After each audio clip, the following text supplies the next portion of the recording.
Hello and good evening. My name is Antonario Nichols. I'm coming to you once again to deliver to you my persuasive speech in regards to the ethics and accounting, and this is going to cover some of the things that I've discussed with the Department of Finance and Administration for the city of Little Rock, or here, well, the capital city of Little Rock here in Arkansas.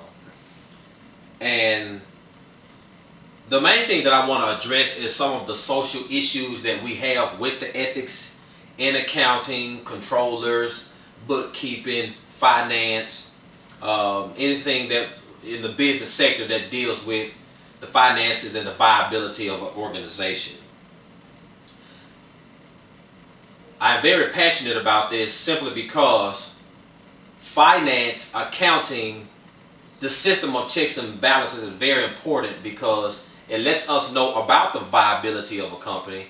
It lets us know whether if the company is operating in the red, which may not be doing so good financially, or they're operating in black, they're meeting or exceeding expectations of their stake and their shareholders.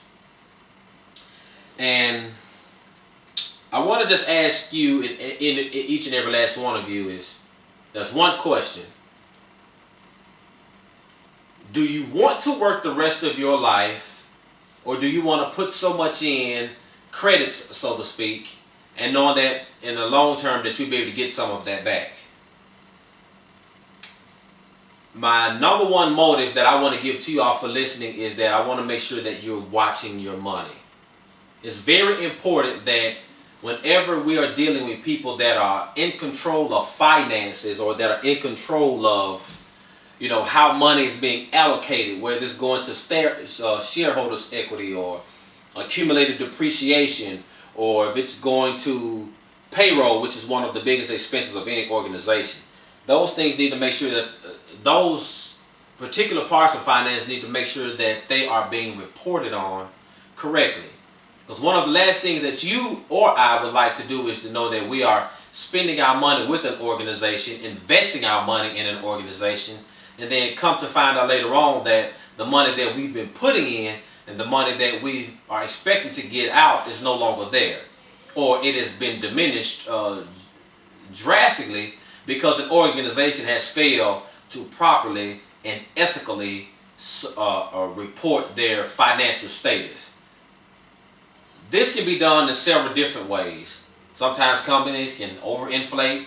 Sometimes companies can take money from one organization or from one allocated area or expense and put it somewhere else. So it makes it seem like there's still enough money. Just like we've dealt with and we've heard of like the Ponzi schemes, where people just actually thought that they had more money in the bank or more money sitting in some type of T-bill or some type of mutual fund, and the money actually wasn't there, because the practice of ethically reporting that information to their stockholders was falsified.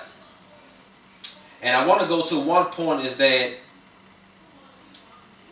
when you get into unethical accounting practices by misrepresenting your facts, overinflating your numbers, this causes really each of us to want to look into buying into something that isn't correct. And come to find out, we've been manipulated, we've been lied to, we've been swindled, bamboozled.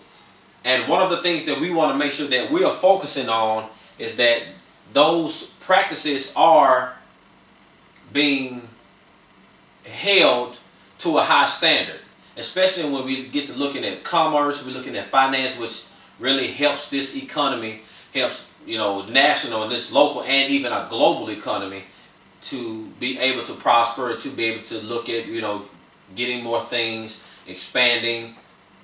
If we don't have those simple things in line, because of the mistakes of a few, it can really ruin our reputation. It can ruin our ability to obtain more. It can ruin our ability to have more, because people will eventually start to take their money out of certain places and hiding it, putting it in different banks, putting it in different locations, allocating it to something else, simply because the unethical accounting